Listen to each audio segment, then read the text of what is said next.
Is this Who Wants to Be a Millionaire? Who wants to be a millionaire? I want to be a millionaire. Hey guys, how you doing? Jim, was that you? I think we're live. I hope we're live. Yeah, we got a few people coming in. How's everyone doing? We got Sean Crystal in Atlanta, Georgia. Klaus Jansen's in New York City. Hey, Klaus. Hey. Jim Mahfood is out in Portland, right? Hello, gang. And Yes, he's in Portland. Yes. Timmy's over in Seattle. We haven't seen you guys in a while. It's been a few months since we've been able to, do this. How's everyone been? I'm great. I've been good, man. No, we're fine. Hanging in. Just chilling, staying healthy. Yeah, we're all healthy here. I'm with two sisters, my sweetie and her sister, and they go out in the world. I don't do much of that, other than run to the store or something. But everybody's good. Good. They smoke, so they're not as good as they could be. But. Well, that's bad. That's a hard thing to give up. Yeah, Incredibly hard. Yeah, I would think so. I'd imagine it's probably a pretty scary time to have that habit too. That's right. Exactly. With all the smoke that we had, and we had nothing like what you had, Jim. Right. But we had a fair amount, and I just kept, you're going to take off your mask to go outside to get some extra smoke. So.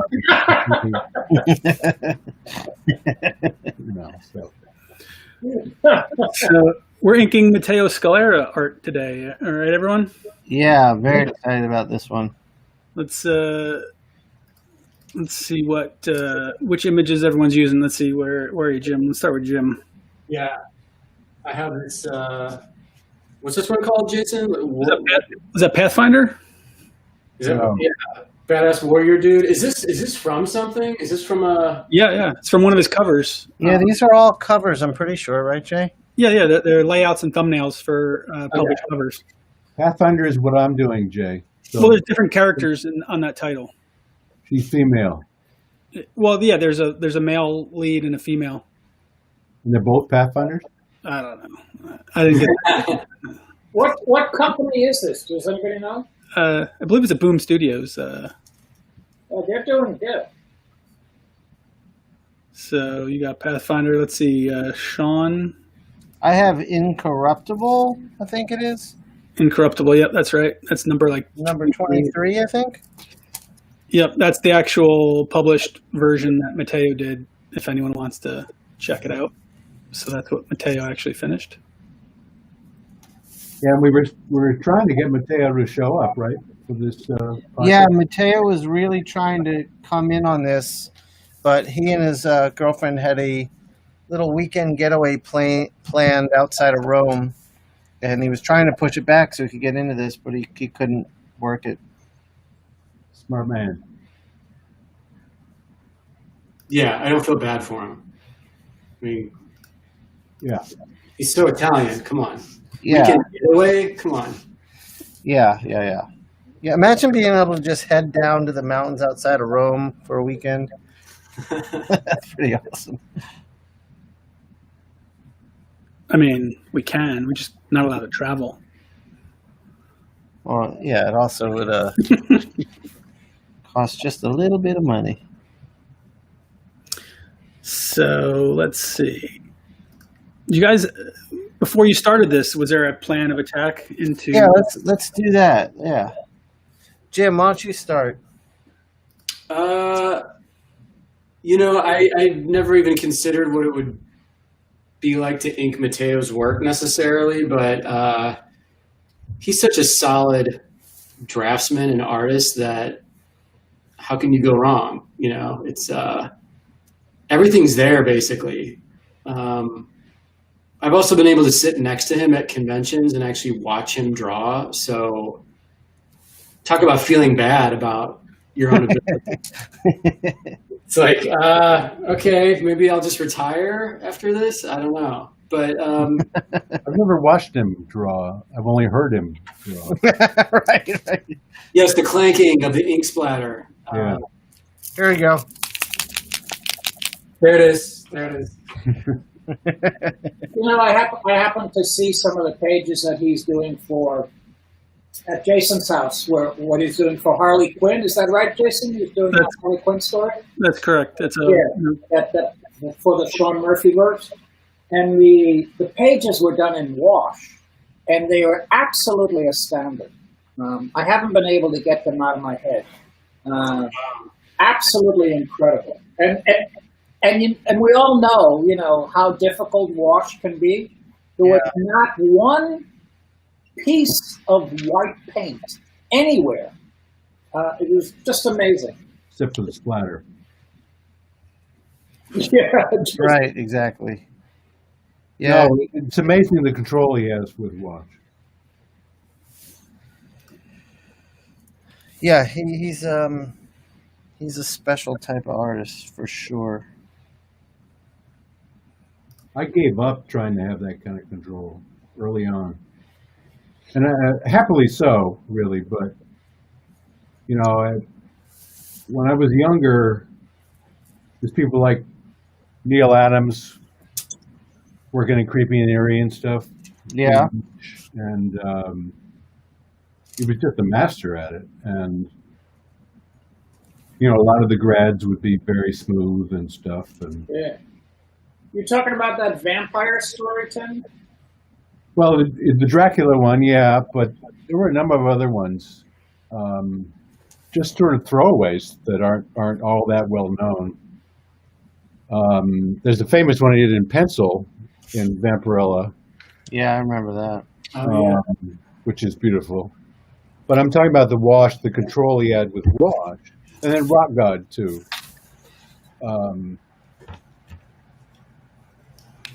And I realized I liked my stuff better. It fit me better.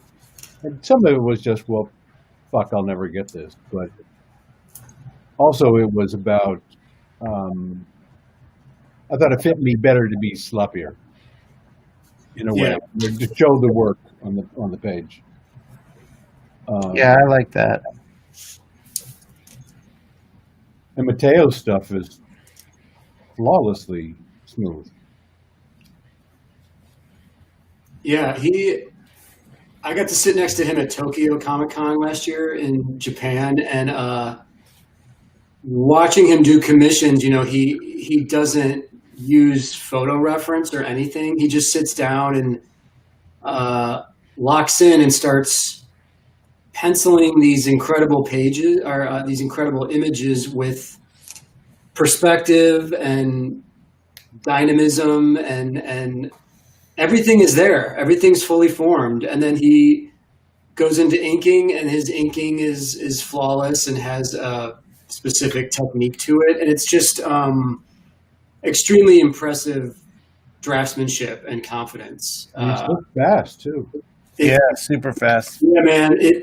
We were there for 3 days, and he would his commission list, I think, was always full, and he would just sit down for the day, draw for like 7 hours straight, go out for like maybe a cigarette break, use the bathroom, and then just finish the convention drawing. And it was like this machine being turned on. And then at the end of the day, he's just done, and he doesn't like look at drawing or paper or a pen until the next day. Like he just there's an explosion of creativity, and then he is just done, and that's it.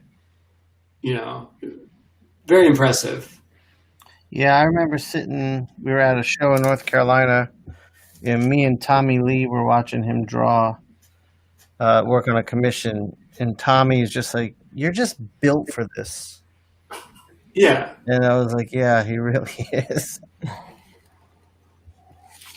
Did he go to school? He did. He went to an art school in Italy. He showed me the school. He taught as well for a while. I knew he taught. Yeah. What is Italian art school like? Like, is it? Fucking amazing, I imagine. I just imagine people in berets sitting around, like drinking espresso, That's France. Yeah, that's France, Jim. chain smoking cigarettes, and That's both France and Italy. yeah, Yeah, that part is for show. yeah. A student of mine went to Italy to do a year at an art school, and the sense that I had was that he described it as just very traditional. In the Yeah, sense that- that's you think so, imagine Sean? that, Right? I mean, they would study, Michelangelo or Yeah. Da Vinci or Botticelli, yeah. uh, It'd be hard to get away from that. I mean, I would imagine. Yeah. you mean being in Italy? Yeah, and that there's such a wealth of masters, Yeah. and a lot of, I mean, there's certainly a ton of great illustrators that have come from the U.S., but they tend to be more illustrators instead of fine artists, or the stuff that we know more. Or maybe that's just me, but when you've got Michelangelo and people like that just around, yeah. Yeah. and also the pride that I'm sure the Italians feel very strongly about Sure. their history. Tim, do you think it's safe to say that most of those American illustrators were students of the Renaissance aesthetic? Students, certainly. But so much of it comes more back to what Howard Pyle got that taught. But there's a lot of Renaissance stuff in his work. Right. But what's so powerful about a lot of that, besides just the rock solid drawing of all the Brandywine artists, they're like compositions. Right. And that's maybe not uniquely American, but is it's not Italian. Right. I see what you're saying. Do you think so, Tim? I mean, if it's not, if they didn't really focus on composition, what was it that they focused on? Drawing? Anatomy. They were making up perspective. They made up perspective. There was an awful lot of stuff that had, but they didn't do a lot of, other than the human form.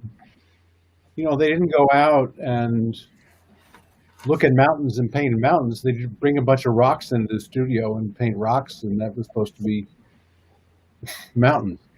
Wow. For a lot of that early stuff, and a lot of that, and so like Raphael and early Renaissance stuff was very flat.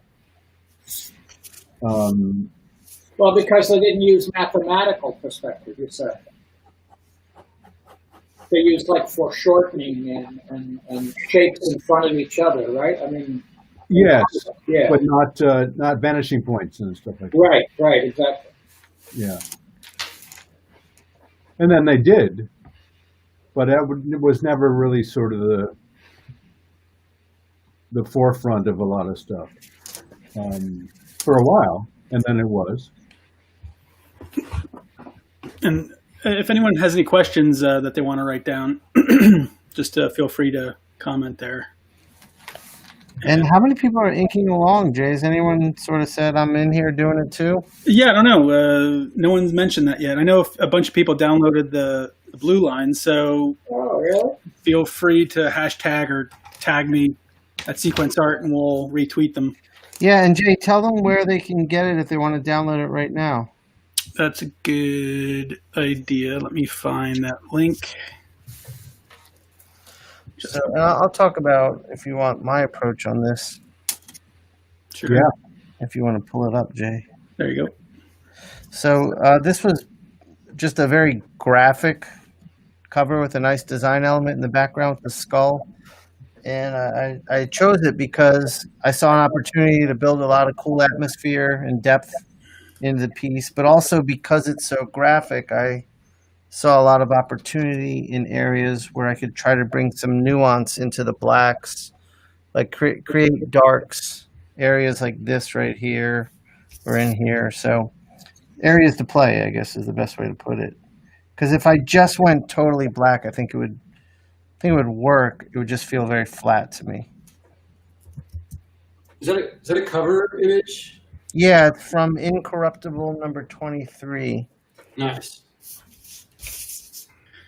Hello from Singapore. What up, Singapore? I just put the Google Drive link. If anyone wants to download it now, we'll make it available, I guess at least through today before taking it down. Mark Deering's doing one too. Oh, awesome! What's up, Mark? I mean, I'm doing mine. I don't want you guys to feel badly when see how good mine comes out. Yeah, Jay, I really don't want to see it. I mean, I'm gonna give up. I'm gonna take all your jobs away. Sorry. That was your plan from the get-go. Yep. I'm ready to see it, Jason. Let's check it out. I really just don't want to make you feel dumb, Jim. I know. I know you've been working, pretty hard at this for so long. It might make you feel upset to know, I eclipsed you guys artistically in such a short time. Your whole reason for getting into original art dealing was actually just to fulfill your own art career. Yeah. Right. Yeah. Like a secret motive behind all of it. I came up with a technique just to drain all of your artistic ability and then just use it for myself. Yes. Gora from Singapore asks, any tips on how to improve thinking/composing in negative space? Wow. That's a big question. Klaus? Any tips on how to improve thinking? Let me think. I would say, first of all, and it's I'm not being sarcastic. Don't fill it in. Leave it. If you have negative space, fight the compulsion to fill it in. Divide the panel into quarters or halves, and use that as a way of placing your positive and negative space. So you can easily put some positive weight, on one half of the panel, leave the other half empty for negative space, or you can divide it into quarters. Don't forget, if you're actually working for comics, you also need to leave space for balloons and captions. So negative space is a really good thing to use. Guys, do you have anything you want to? I think that was pretty awesome. I would say that along the lines of what you were getting at with the word balloons, it's better to leave more negative space than you think you even need, because the balloons come in and they take up negative space. Yeah. And it's nice to have some more left after they're in too. Yeah. Yeah, first of all, if you're thinking about negative space, you're already kind of ahead of the game. A lot of people don't. And I knew that I was always attracted to it. This is Tim, by the way. I knew that I was always attracted to it, and I didn't know why. So it just kind of got into my bones. But when I'm done here, you can see down here in the corner, I added this black and these. The reason I chose this one, this drawing of Matteo's, was that there was so much pattern. I wanted to play the contrast of some heavy blacks against all the stuff that he drew on the outfit. But then I also wanted a background, and I created this. There's gonna be black over here, dividing up the the back, so playing with the negative space sort of geometrically. Also adding more black to make a contrast between the figure and which is mostly pattern. It looks very Spanish sort of to me, or Italian actually. I like it a lot. It looks good. I mean, as an illustration, it looks like some of those guys, Right. Toppy or something like that. He's the man. He's the master. Toppy, Yeah. Toppy. Yeah. Love his stuff, man. Yeah, I was just looking at his stuff earlier in the week. A little bit goes a long way for me, but every once in a while, some of it just. That's the other thing is, look at a lot of stuff, and I mean, I never would have thought to do just out of the blue do something in a style like that. But this, I knew exactly what I wanted to do as soon as I saw this costume, Right. and I knew it was that kind of thing. So there was in my brain, So you just like the design of the character. Yeah, and I had an idea of what to do right away with working with pattern and shape and contrast.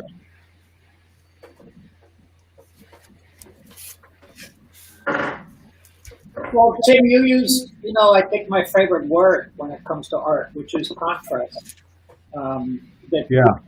The concept of contrast permeates, I think, every area or every discipline of what we're doing, as artists.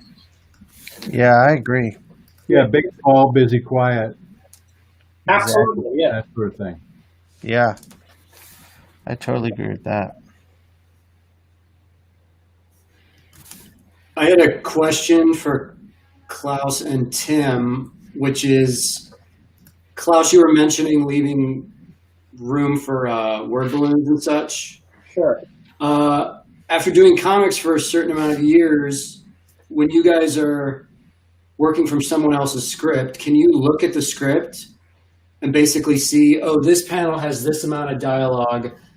I need to leave this much amount of room at the top for 2 sentences, 4 sentences, these 3 sentences, whatever. Do you know basically how much script equates to how much balloon room is needed in a panel? I think so. It almost becomes second nature, and I would think, Yeah, I feel the same way. this, and I would think, Jim, you feel the same way, right? I mean, Yes, it's yes. second nature with balloons, but it's what's the other component to captions and balloons is how they lead the eye across the page. Right. So it's not only just leaving enough room for the text, but also being able to compose the page so that the balloons and captions lead the eye, so that there's an eye flow, and that takes a little more thought, I think. Right. Yeah, and placing the where you place the figures also is, you're leading the eye across, and I always want to know. Jeff wrote perfect amount for me. He didn't describe an awful lot of stuff, but what he did describe was just enough for me to work from. And we'd been working together so much that he knew he didn't have to. There's kind of shorthand with that. But I always wanted to know the dialogue. Sure. Because A, how much room to leave, but also, who speaks first is going to be on the left-hand side. Right. Right. And making sure that flows that way. And so many artists I see do not do that. Mm-hmm. You get, word balloon lines crossing each other and Right. terrible stuff. Or the balloon, and I'm a real stickler for just my taste. I want all the balloons and everything to be inside the caption box. Inside the panel box. Right. I can't stand breaking the borders.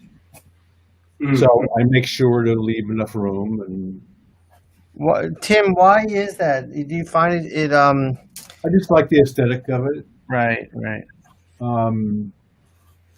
It's even though Stan was an incredibly verbose writer at times, especially working with Ramita, and when he would get like in Spider-Man, he'd just have all this snappy patter from a 40-year-old man going on, and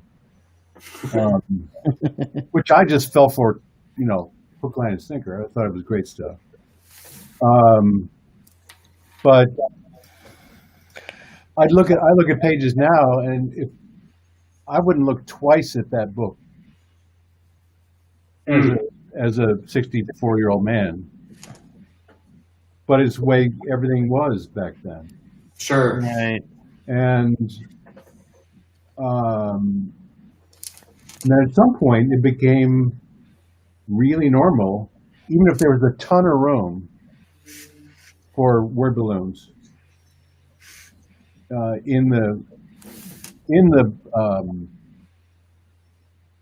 panel box, they would just break the borders. And I'm assuming that there's a theory about leading the eye, but I hated the look of it.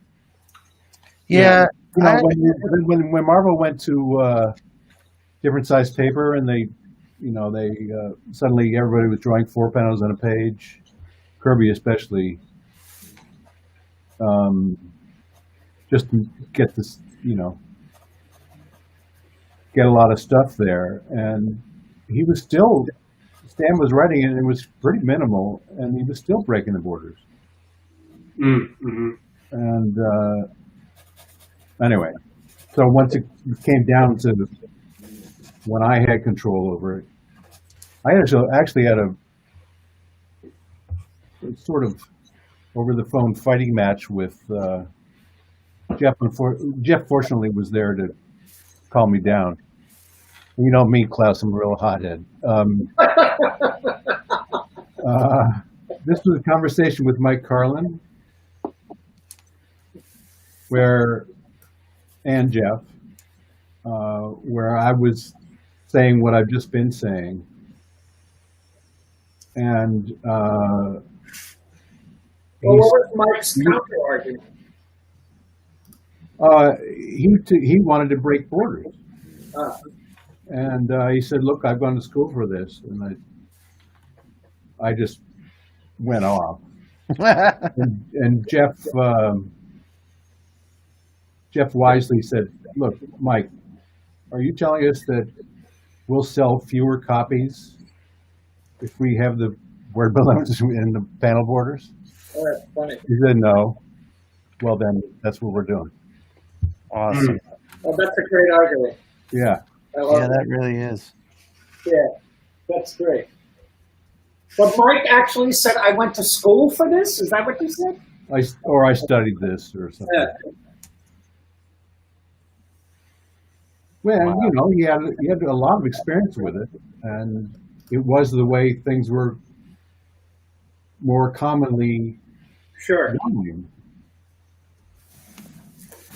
I just wanted mine to be different, but it was a difference that came from how I felt when I was reading comics growing up. Well, and not only that, Tim, but it became part of your style and your identity, which I think is, part of the goal is to make your work look, Tim Salish.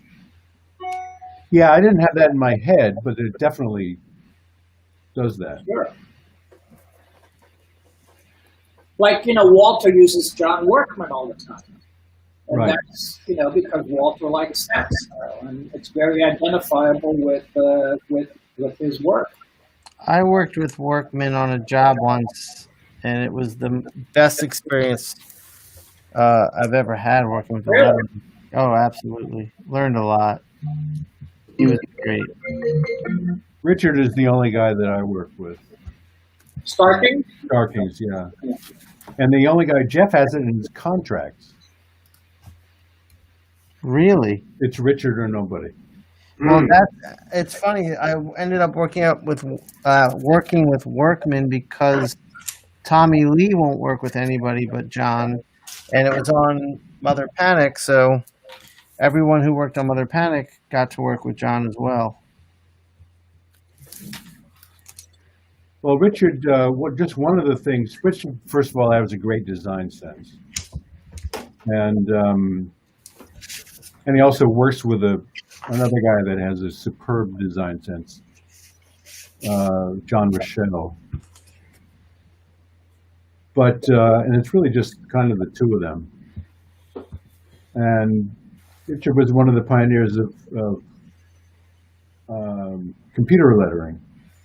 Right. And so what he does is and you can buy these fonts. He creates a font from your own hand lettering so that it always looks organic to the art because of the way you would have done it. Wow. And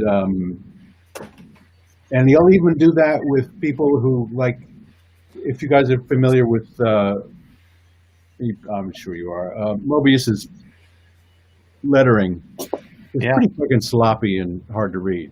Yeah. But it really fits the art. Yeah, it's fun. And Richard will. He's never worked with Mobius, but he's worked with other people who were kind of like that. But there's a Travis font. There's 3 fonts of mine. Wow. Based on my hand lettering, and they have algorithms where it doesn't look computer-y because there are 4 different A's or right, different B's and that kind of thing. That's cool. Jim, you hand letter Girl Scouts? I am on the new series. I did digital lettering on the last one, which is great, but the new series I wanted to have more of like a underground indie comics feel to it. So I went back to just fully, doing writing, drawing, lettering, and coloring in the true sense of just, I'm the only one really working on this book and I want it to all be me. Right. Awesome. Which I really enjoy. And the advantage of the hand lettering directly on the art boards, obviously, is I'm able to incorporate it into the overall design of the panels and the pages, So right. The balloons, the hand lettering, it does become literally another aspect of the art and sound effects and everything. And I actually enjoy that part of the process, that problem solving, Did you digitally letter the last Girl Scouts yourself? No, Justin did that, my colorist. Oh, Justin lettered it. Oh, okay. Yeah. So, and the advantage of the digital lettering, though, I will say is, since I was writing it, like, I could tweak the writing because you can just cut and paste in new lettering. You know what I mean? So, I would write the script, Justin would plug in the lettering, and sometimes I'd get the pages back and think, I can change the phrasing in this panel, or I can cut down some of the wordage of this panel, or I could add like a little panel to a background character here if there's room, if I need it. So I think both options are good, especially if you're writing your own material. But this new series, I specifically wanted hand lettering as part of the aesthetic of the whole project, Right. Jim, is this out? Is this on stands or? No, I'm working on my creator-owned book at Image Comics. It's called Girl Scouts, and that's for next year. The series we're talking about with the digital lettering is out. It's called Girl Scouts Magic Socks, and it came out in, 2 years ago. So, like, ended 2017, basically. 3 years ago. All right. I'll take a look for it. Yeah, I'd be curious to hear what you have to say about it. Is it in a trade, Jim, right now? Yeah. Yeah? Jim, Zoe asked to borrow my copy. She wants to read it now. Oh, nice. infecting the youth. Well, she's got the hoodie now. She doesn't want to be fronting. Oh yeah. That's awesome. I'm excited to see what she says. You know, it's interesting too, Tim, about like what you were saying about like growing up with the Stan Lee Romita era of like Spider-Man and all that. Right. You know, old comic books also used to have thought balloons, right? And Yeah. I think thought balloons have been almost permanently eliminated from the Marvel and DC aesthetic, right? Have they? And yeah, that's Very much so. Yeah. it's all about in my head at least. That's all about Moore and Miller. How With, much they changed all that. with like the dramatic narration boxes and whatnot. Oh, right. Yeah, or just dialogue. Right. I personally kind of miss the thought balloons. Yeah, it's a classic icon, the little cloud. Yeah. Yeah, that goes right hand in hand with, somebody will throw a punch and there's a giant word balloon that they're supposed to be saying in that half a second that it happens. Right. But it's a trope from that era of comics, which were actually most of the era of comics, the eras of comics, until the late 80s or early 90s, that I always kind of enjoyed too. I don't think it would work now as much, but a Right. thought balloon can definitely, there are different ways of doing it. I like the caption of it too, but I miss them. I do. Marvel a couple of years ago did a book. I forget what it was, but just to do it, they used thought balloons, and it was so aberrant, and it looked so different, read so different than contemporary comics. Right. It was remarkable what a difference it was. You think it's also like, I wonder if new readers, like, it's just such a language they don't understand. I think there's a lot to that.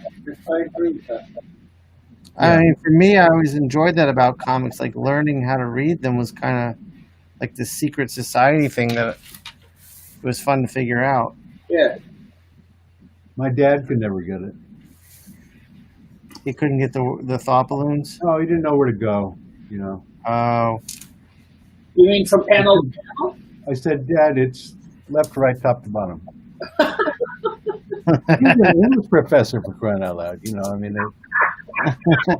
Yeah, it's interesting though, Tim, because like I've had friends and people in my life that I've tried to turn on to comics, and certain people, I don't know if it's like certain mind state or whatever, but certain people don't gravitate or understand the dynamics of how to even approach reading and consuming comics. Like, I don't know if it's brain chemistry or something, but some people, it doesn't resonate with them, this idea of like these squares with visuals in them telling you a story in sequence. Like, there's just people that I've tried to turn this stuff onto, and they're like, I don't know, I don't get it. It seems confusing. Or they're used to like the Sunday funnies where it's just 4 panels in a horizontal format with a gag at the end, a joke at the end. So the idea of reading like 24 pages of this, it is too much. It's weird. Yes, I completely agree. And it also goes along with the predilection to fill the page with so much shit now. Yeah. And breaking the panel borders and full bleeds. And I agree, Tim. I think so much. Go ahead. I'm sorry. That wears on the eye. It makes things more confusing. Yeah, I think Marvel and like DC and what they've done to the books, it's such an uninviting read. Yeah. Open it up and look at a page. It's just covered in word balloons and art everywhere. Your mind just, it doesn't invite you in. That's what Darwin was so good at. Yeah, he was. So easy to read, so much fun to read. Tim, Jennifer Fox has a question saying, Hi, Jen. don't want to kill me. Tim, have you ever thought of doing a live reading of the comics you have so brilliantly brought to life for our eyes? No, I haven't. What do you guys think? I mean, is that about my voice, Jennifer, or is that why that question? It's going to take her a second to type. Yeah, no, I understand. But I also don't know if it would, how well comics read out loud. I mean, obviously some would work better than others, but It's such a visual. they're not meant to be Yeah. that. It's sort of the opposite of an audiobook. It's like, no, it's a visual. Right. Well, you'd have to combine them, in a certain way. Like you guys know when Neil Adams read the Elmer Fudd Batman. Yeah. What?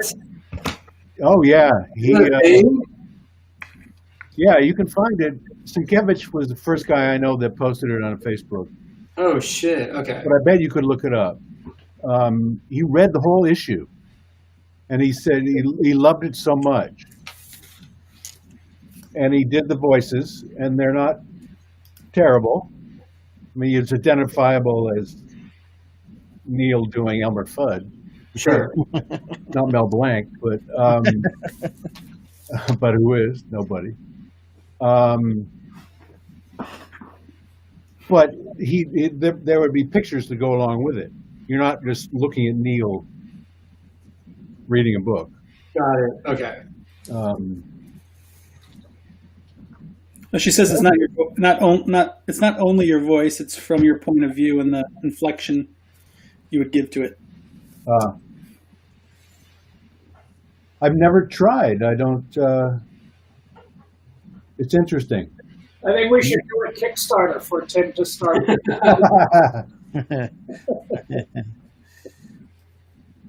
Oh, before we forget, Sean's got a Indiegogo up and running.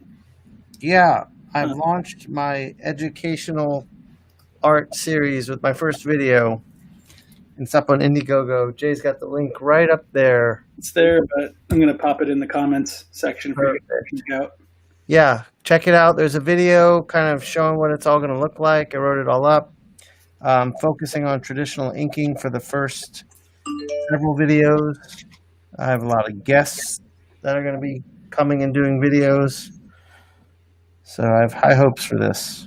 Sean, congratulations. Thank you, Klaus. I'll send it to you when it's done. I definitely want to get your feedback on it. Oh, I'll definitely take a look at it, of course. But I know you were talking about this a couple of months ago. Yeah, I've done it. I filmed my first video. I went and shot one with Tommy Lee Edwards a couple weeks ago. And I'm going out to shoot one with Canetti and another one with Jim next week. Yes. Awesome. I'm ready to brainwash the children. Yes.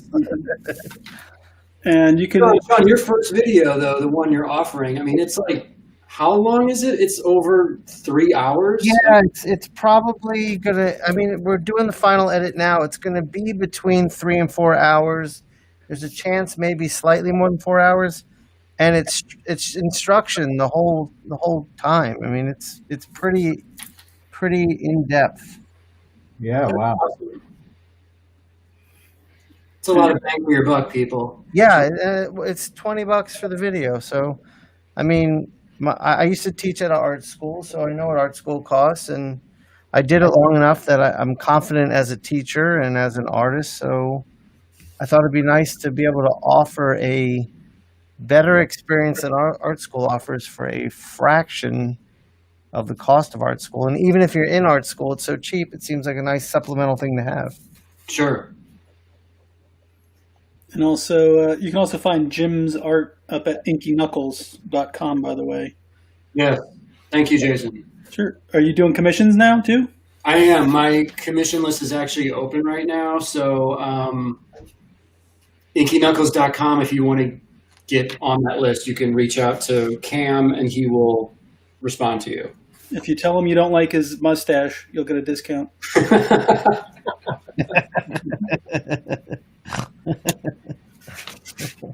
That's not nice.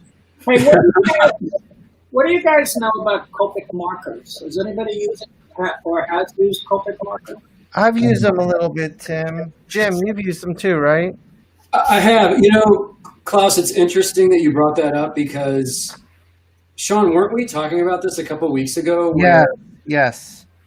There was not a rumor, but there was an idea going around online that maybe Copic markers are not the best thing to use because will they eventually turn to gray mush in 5 or 10 years since they're a marker, right? Yeah, it's from a podcast I was on, Jim. I was on a podcast, 11 O'Clock Comics, with my friend Jason, and he collects a lot of commissions, and a lot of them are Copic markers. So apparently in the collector market, this has been a discussion. So he flat out asked me on the podcast, will my drawings turn? And I mean, the short answer is yes, but Copic's ink is the best. The thing is, alcohol-based markers, I mean, the pH is not neutral. It's alcohol. It's acidic as hell. So it will eventually go, but the Copic ones seem to last a lot longer than, say, a Sharpie, which, after a year with a Sharpie, that black becomes a purple. Yeah. Oh, yeah. Has anybody tried, and I know nothing about Copic markers, so that's why I'm asking, but has anybody tried, like spraying fixative on the piece after it's done? Would that preserve it better? Well, if you get a good, I have this stuff that Eric and I use that will protect it. It's UV protective, but the problem is the marker has the alcohol in it that's starting to eat at the paper the minute you put it on there. So I think that fixative will prolong it, but I don't think there's any permanent, it's not going to be archival no matter what you do. Yeah, I've never used them, but that's not a big surprise since I don't work with color. And I, years ago used to use the Sharpie not for reproduction work, but at cons. But as soon as archival pens came out, I definitely was using that. Yeah, I've always used archival. But I used a Rockwell pen for a long time too. And Well, what the advantage to Copic markers is that, and tell me I'm wrong, is that they blend well. Is that right? They blend incredibly well, and they're also very fast, immediate, and it's easy. All you need is some markers. You don't need water. It's not like paint where you need a whole setup. right, you can't spill it. Right. Exactly. So, is there a set of Copic markers, a limited number of Copic markers, or are there There's a bunch of them. 100 of them? I mean, there's tons of them, Klaus. Every color they can think of. Eric's got the full collection. He sent me a picture, and it's a few hundred of them, I think. Really? But you can buy like little sets, like a set of cool grays, they have French grays. Right. It's like 4 or 5 in a pack, right? Right. Well, you can get different size sets too. Why are you asking about Copics? Are you I thinking? want to try them. I want to do some commissions with a little bit of color on them. They're fun, and if you use marker paper, which no one uses because it's so thin, but if you use marker like layout paper, they blend even better, and it preserves the life of the marker so much. Because some of the Bristol board just sucks the ink right out of the marker. Well, in particular, I so admire what Eric Canetti does with. Yeah, Eric's really magic with them.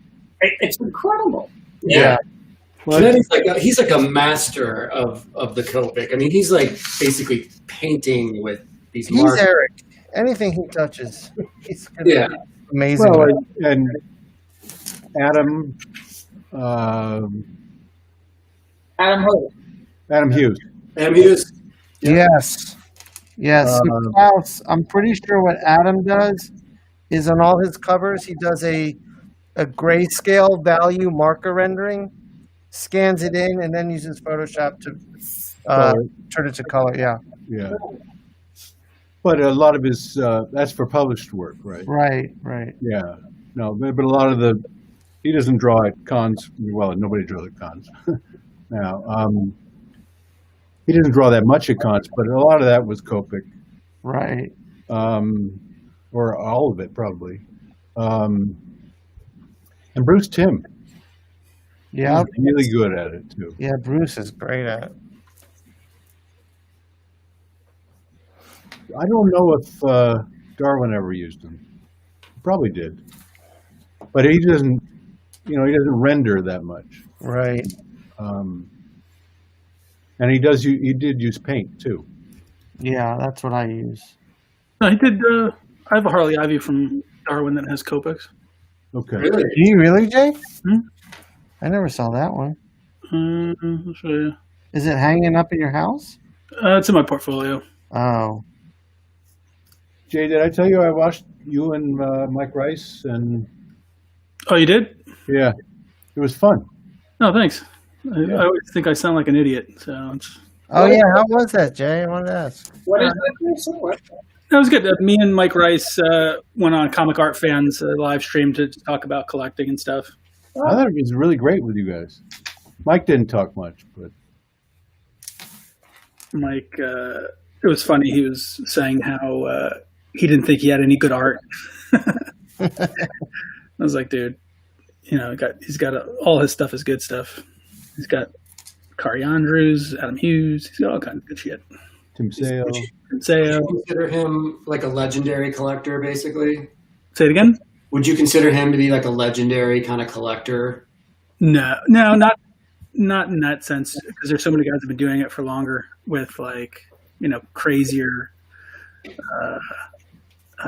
prime pieces, historic pieces, I guess. Right. But you can go through Comic Art Fans and still find a piece in everyone's gallery that you drool over. But some of these guys have been collecting since the 70s or 60s, and just unbelievable. Man, All this shit you never see, except for I know. Well, I'm just thinking those are the guys that have the Jack Kirby stuff. That's what I want to see. the Buscema stuff. Yeah. Oh, that'd be awesome to see. But so much of that was stolen. That's the thing about it. Was it Right. really? Yeah, Marvel especially was terrible at either just giving shit away. It was thought to be disposable, Yeah, right. or they just didn't store it very well, and staff would just take whole issues of things.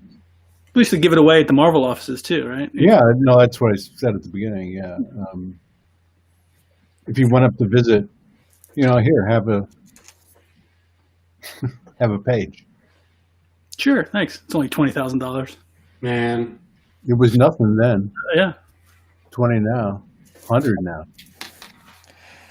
I think it was Howard Chaykin that told me a story of we went into the offices one day and they had just dumped a bunch of old work in a dumpster out back, and he went through it and found some real treasures in there. Oh, Yeah, sure. there are a lot of stories like that. Not just of comic work, of like great old movie poster paintings. Wow. Mark Irwin has some stories like that too, even working at Upper Deck. Right, yeah, he told me some of those. Yeah, as early as the late '90s, they were throwing away Alex Ross stuff or stupid stuff. Wow. That's crazy.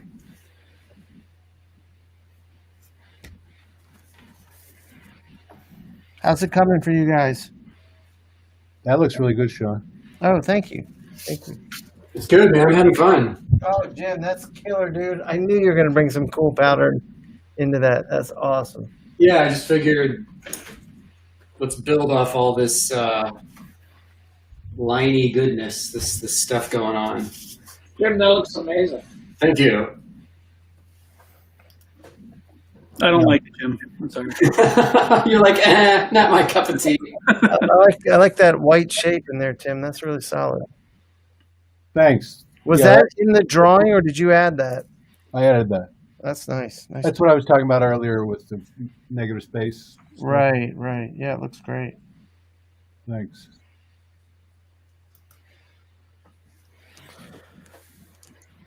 Klaus, how are you doing? Done, he's having a- Kind of unhappy with it right now. Are you using nib primarily? On this one? Yeah, I can't really see what the character is, so I'm actually looking at yours and Jim's. I'm cheating a little bit, you know.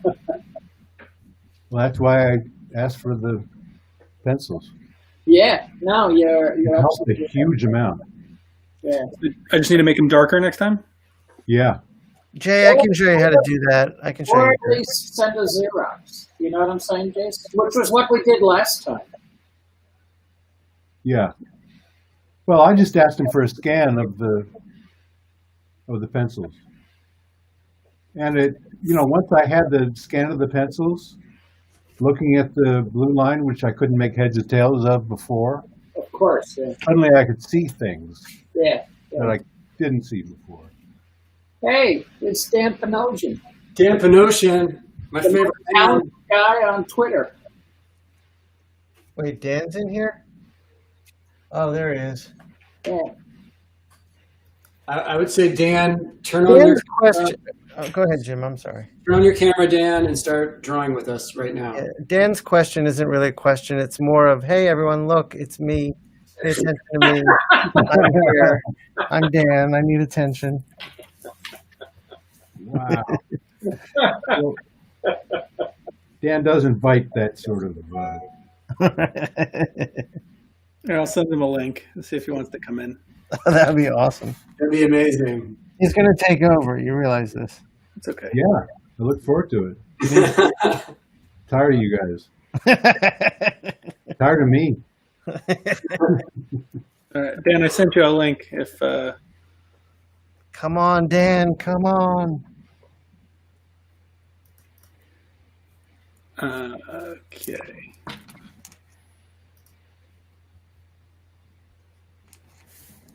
So it's been like 2 months, right, since we did our last stream? Yeah, I'm all set. If you want to do it like monthly, I'd be down for that, Jay. We talked about that briefly. Yeah.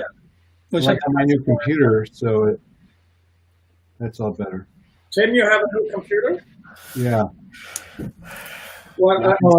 Well, I had an Air before, and it was just so full of stuff that even though I had external stuff and I was always picking it up and everything, it just moved too slowly. Yeah. And it was the only computer I had. And I got it mainly because I would travel, and it's so much lighter than a Pro, Sure. a MacBook Pro. And so now I have that to sort of carry around the house or something, but the Pro is always in my studio. Nice. Yeah. You know, I have to Got confess, it here. I have to confess, and please don't hold this against me, but I really thought that I made it in life when I had 2 laptops. Yeah. Yeah. You know, that was, okay, that's it. It's not going to get any better than this. that's Yeah. where, that was your stepping point, your pinnacle. It absolutely was. I think someone recently on Twitter, that was the question: is when did you realize you made it as an artist? Oh, that's a good answer. Yeah. I'll let you know when I get there. There you go.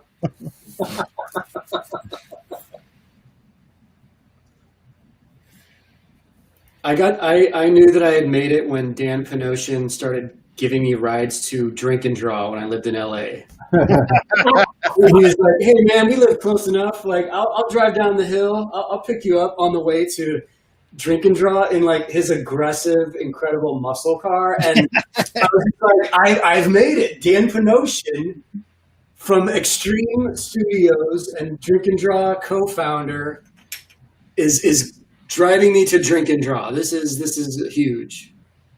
This is life Yeah, changing. that is pretty huge. I think time I Dan, met Dan- Dan needs to come on in and tell us some stories. He said he has to go out with the family.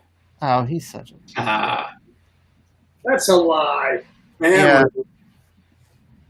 Hey, if you're married to Elena, first time I met Dan, he was Wolverine.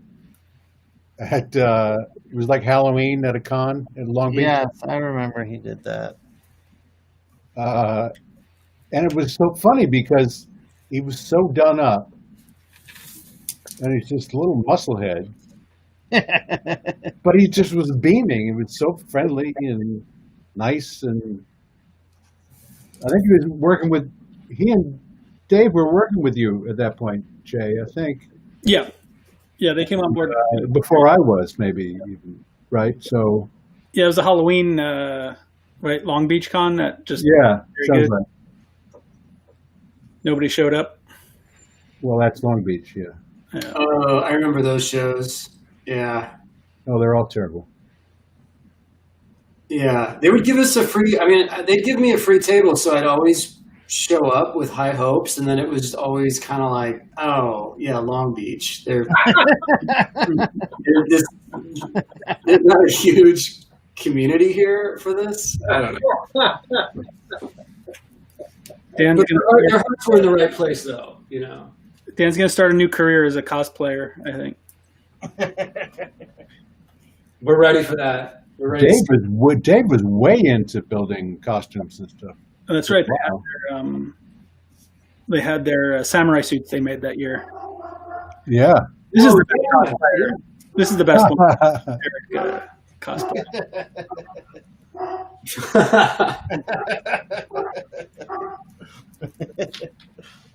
Yeah, I forgot that Dave Johnson, his costuming that he was constructing, Right. was incredible. Insane. Yeah. Insane. That Batman samurai thing he built, Yes, that was insane. yeah, really impressive. Yeah, it totally was. He did a combo Batman Samurai. Yeah, they Yeah, did but- Justice League, a samurai warriors. Do you have pictures of it? Because he really sculpted and built this amazing thing. Yeah, I think I have them somewhere. Let's see.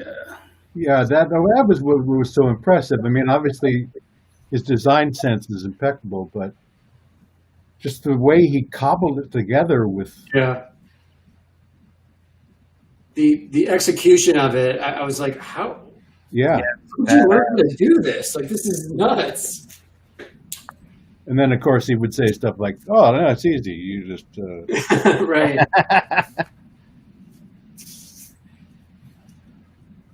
He used to tell me that about Photoshop, because I'm still a Photoshop idiot. I don't try to color anything. But I'd like to be able to do some rudimentary things other than just, change the levels and that kind of stuff, Sure. or a photo merge or something. But since Jason never does that for me, I used to. Photoshop to do that.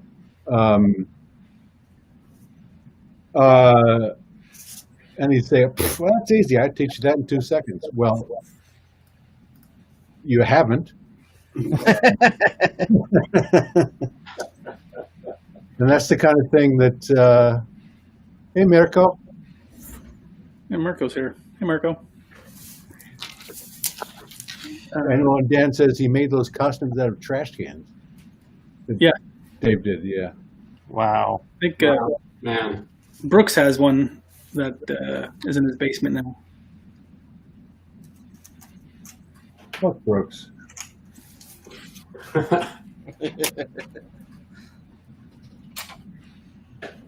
Another Atlanta guy. Yep. Give me 1 second. I gotta go run and grab some water. I'll be back in a second.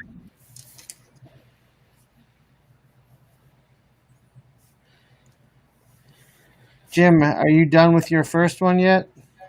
No, I'm just playing around with adding some background stuff to this. You do it too? It's amazing, Jim. Are you Thank too? you. Those patterns are just coming out of your head? Yeah. Jeez. Yeah, Klaus, I smoke a lot of weed, man. Kidding. Well, whatever you're doing, I didn't know what else to say. It's like, That's awesome. now that Jason's gone, the overseer's gone, I'm like, let's turn this into a party. Yeah, I had a little before we started shooting. Klaus, I didn't want to like bullshit you with like an arty, farty, pretentious answer of like, yeah, the patterns, man. Like I have a system for how this contrasts with the dynamism of the anatomy, but I just thought it'd be funnier to. Well, whatever you're doing, it's amazing. Thank you. Yeah, it's really terrific. It really is. Thanks, guys.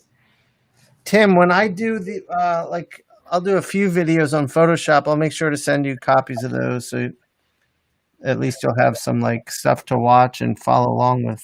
Maybe it'll help. Okay. Yeah. You're talking about Photoshop, Sean? Yeah, I mean, I'm starting off the instructional line with inking, but I'm going to branch out into all areas of comic book production. So I'm going to do at least a handful of Photoshop and coloring ones with artists I know that specialize more in that. Those are the videos that I need to watch. I tried to learn by using Cheesebook. Oh yeah. And I couldn't crack it. What is that? He got mad at me. He got mad at you? Well, Mark's always a couple inches away from being mad at me. So, doesn't take much to push him over the edge. But you really have to know Mark to realize how funny that is. It's hilarious. Yeah. But he's also, sweetheart, wonderful guy. He is a sweetheart. Mark's great. Changed my career for sure. Absolutely. Made me a better artist. Yeah, he's very supportive, right, Tim? Yes. Very encouraging, but there's always a little undercurrent of like he's a time bomb looking for a place to explode. Yeah, that's a good way to put it. Oh God. But at any rate, I mean, because he was very proud of it, and when I told him I couldn't figure it out. Of course, it was my fault, right? So, Right. he probably was. He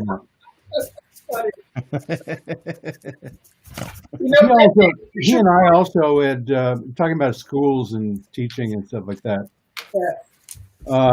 We had a conversation once, and I eventually said, I was never really that good a student. What I wanted was tips.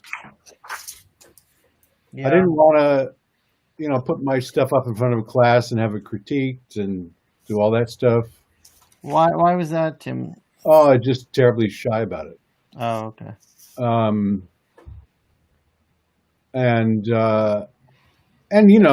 when you're all 20, there's a huge art snob part of students at that point. Yeah, that's for sure. It's cruel. Yeah. And I want to know part of that. But tips. Hey, if you use this nib then you can go off and fuck around with it and see if it works for you, see if it doesn't, that kind of Right. thing. What do you mean by the art snob thing, Tim? Oh, well, at least in my experience, there was a lot of stuff at school. This is University of Washington as an art major. And they know better than you. They're very judgmental. And so there was nothing helpful about knowing more than you, maybe. It was more about, that's right, I'm better. even though I could draw better than most of them. And you know, I also fucked myself up. You know, like I took a painting class and I'm colorblind. So what the hell was I thinking? You know, so I did leave myself wide open for that. But still, not very nice. Do you But I not? wanted to know more too, you know, so tips. Give us some tips. Right.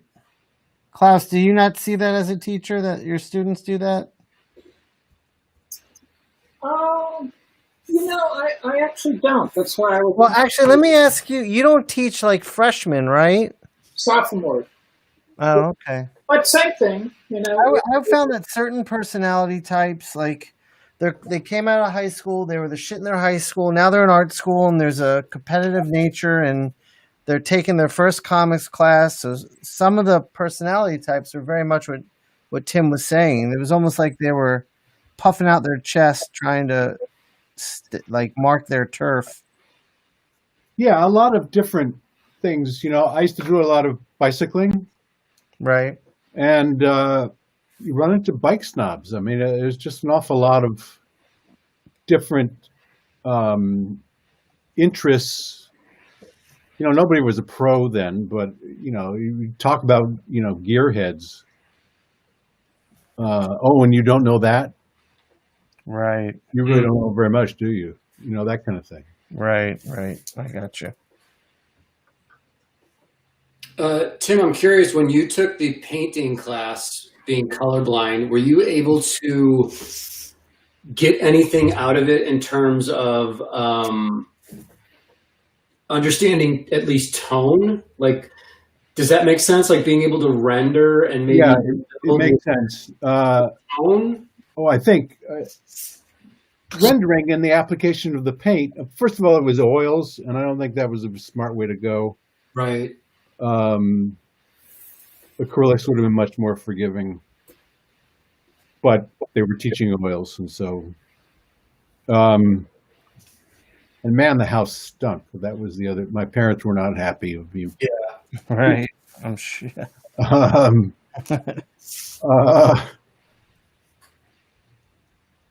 But I couldn't, and to this day, the way I describe my color blindness is I can't create with color. I can't say it looks good next to something else. Right. This needs more of that. It's not that I can't see color, and I can do tone. It's value that fucks me up. Right. So, you know, I enjoyed the application of paint, but I now, you know, I discovered, well, I can sort of do that with ink wash, and not in the same way. I can't, you know, I can't make it creamy, you know, like Right. just did on my my fan page on Facebook. I've been putting up a lot of albums of artists that I love. Yeah, I've been enjoying that quite a bit, Tim. I meant to tell you. Thanks. I just really love doing it too. I'm like getting an education on your Facebook page. I love it. And I just recently did a thing on Tom Lovell, a spotlight on him and an album of his. And the application of paint is so creamy, just wonderful, and I can see all of that. Oh no, he's near. Hey, Sean. Hi, Daniel. Panosian. Dan, we love you, dude. We love you. I got a hall pass from the wifey poo. Dan, I think you're full of shit. I think your wife is giving you an excuse whenever you don't want to do something. No, she liked the excuse of not having to deal with me. Probably she's, oh yeah, go on with your friend. Get lost. Yeah. She left without you. Leave me alone. She goes, she doesn't have to babysit me anymore. She's already got one little kid. So what is this piece you guys are all, or most of you are working on? We're all inking Matteo today. They're old Matteo covers. Yeah, they're all Matteo, but they're not all the same piece. Okay, cool. Yeah, Mateo's kind of, he's one of those guys. Like, how do you ink Matteo? Because he inks himself so well, and you got to just go a completely different direction. I imagine. Yeah. Yeah. Well, I I remember, I remember speaking of Drink and Draw, he showed up at a Drink and Draw in San Diego when we were doing the book launch party, the first, maybe it was the first or the second one, and he was working with Howard Shum on a book called Hyper something, and Hyperkinetic, yeah, and his style was a lot more cartoony, but I looked at the structure of his drawing, I'm like, man, this guy can really draw. He could barely speak English. I mean, I think we just kind of like kept nodding at each other and smiling, and that was pretty much the conversation. But was that everyone the time you convinced him you were a competitive MMA fighter? Yeah, exactly. But yeah, every time Matteo puts something up, it's like next level. He's so good. Oh yeah. How you doing, man? Doing good. Loving COVID, like you guys. Sure. Yeah, Dan, I don't hear from you anymore. So busy. You're so bad. I was going to ask how the Kickstarter is going, Sean. My Indiegogo thing. Oh, Indiegogo, sorry. Are you talking about for the instructional thing I'm doing? Yeah, I had some questions. I was wondering, like, what made you do that instead of, say, doing like a Patreon?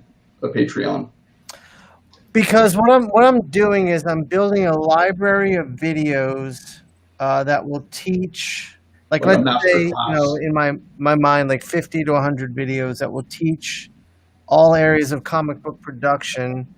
And, if someone wants to learn how to do comics, it will be, if they get, 10 videos at $20 to $40 a pop, it's a lot more affordable than art school. And I taught for a while, so I wanted to put my skills to use, but I also am friends with so many people that do so many amazing things. I wanted to record videos with them as well, and just have like guys like Tommy Lee on there, and yeah, like I went and shot Tommy Lee's episode a couple weeks ago. I'm going out to Oregon this week to film Eric's episode and Mahfoud's, and I'll eventually make my way out to LA, and I'll be wanting to talk to you. Is Eric in Portland? Yeah, he is now. Well, he's outside of Portland, not in the city proper. Did he move, or is he just visiting family? No, he moved there. Oh, I didn't know that. How long was that? Right before COVID, he moved, like February. So he decided to start working virtually for, was it Riot Legends? Yeah. He's working pretty nice of them. Remotely. I mean, I know everybody is now, but but when you move, beforehand. Yeah. Wow, that's cool. So that's the idea of what I'm doing. So the first year's worth of stuff I'm putting out is going to all be based on inking, traditional inking mainly, because I wanted to sort of catalog and archive a lot of the techniques that are out there right now.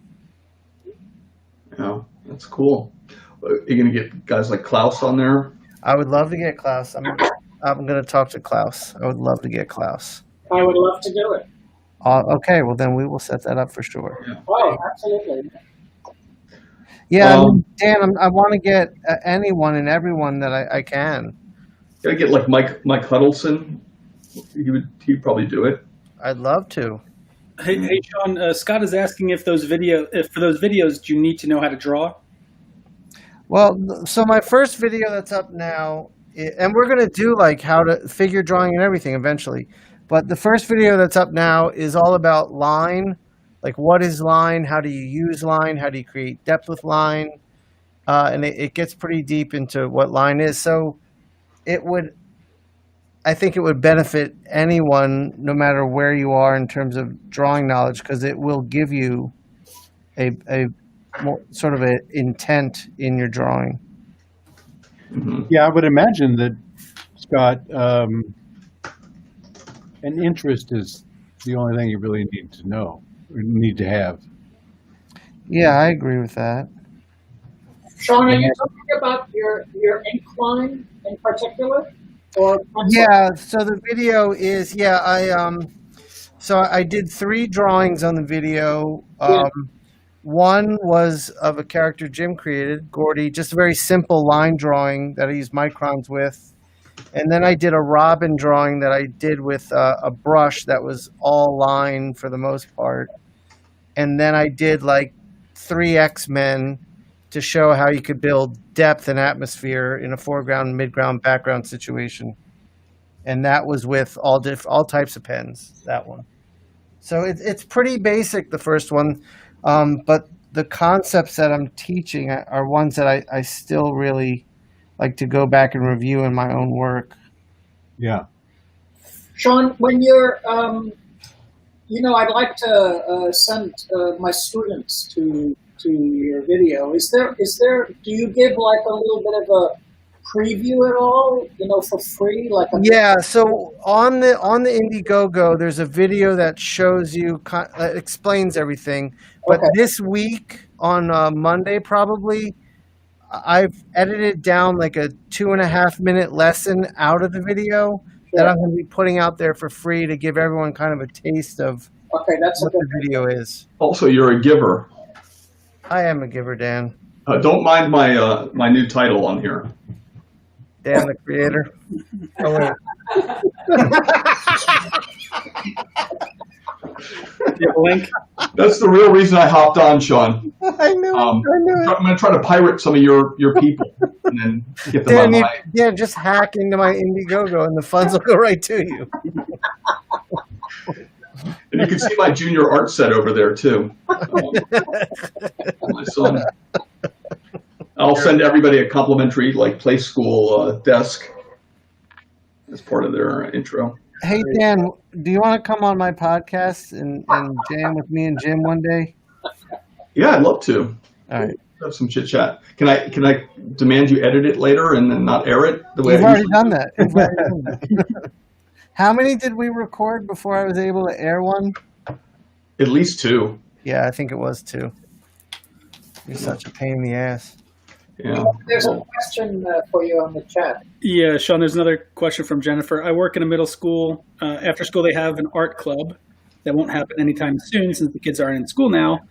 But if someone participated in your indie, are you opposed to it being shown in a classroom/club setting? Not at all. No. This is, my goal is to get this out in front of as many people as possible. I'm all about teaching art education. In fact, a friend of mine who teaches middle school art is doing the same thing. Another competitor. And Jennifer, I thought you had an earlier question about anything.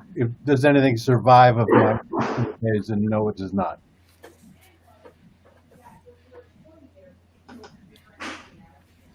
Look at Mark Deering wants to send some people your way too. He's teaching at the Kubert School. Mark teaches at the Kubert School? Yeah, he's teaching an online inking course for the Kubert School right now.